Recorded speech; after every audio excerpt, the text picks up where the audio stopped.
ചേർത്തല കലക്കരപ്പള്ളി പടിഞ്ഞാറേക്കൊട്ടാരം ധർമ്മശാസ്ത്ര ക്ഷേത്രത്തിലെ ഭാഗവത സപ്താഹയജ്ഞത്തിന് തുടക്കമായി.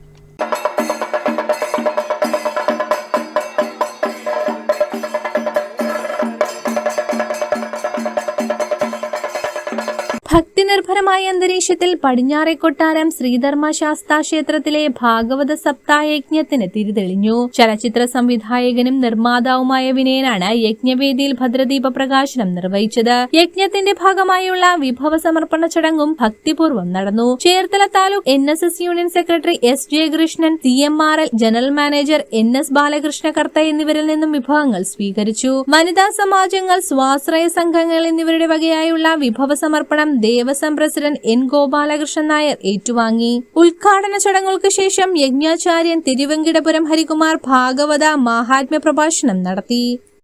നമുക്കിപ്പോൾ പറയാറുണ്ട്, ഈ ആധുനികതയും ഭക്തിയും തമ്മിൽ ചേരുമോ, അതെങ്ങനെയാണെന്നൊക്കെ ചോദിക്കുന്ന ഒത്തിരി ന്യൂ ജനറേഷൻ്റെ കാലം കൂടാണല്ലോ.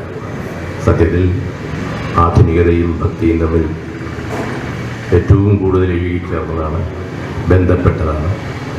ഈ ആധുനിക ജീവിതത്തിൻ്റെ നമ്മുടെ പരക്കം പാച്ചിലിൽ, നമ്മുടെ നെട്ടോട്ടത്തിൽ മനസ്സിന് സമാധാനം കിട്ടാനും മനസ്സിനെ ഏകാഗ്രമാക്കാനും നമുക്ക് കിട്ടുന്ന ഒന്നാണ് ഭക്തി എന്ന് പറയുന്നത്. ഭക്തി മനസ്സിനെ നന്മയിലേക്ക് നയിക്കും. ഈശ്വരവിശ്വാസവും ഭക്തിയുമുള്ളവർക്ക് നമ്മൾ പറയാറുണ്ടല്ലോ, ദൈവഭയം ഉണ്ടാകണോടാ എന്ന് പറയാറുണ്ടല്ലോ അല്ലേ. ദൈവത്തെ ഭയക്കുന്നു എന്ന് പറയുന്നത് നമ്മളെ നന്മയിലേക്ക് നയിക്കുന്ന ഒരു കാര്യമാണ്.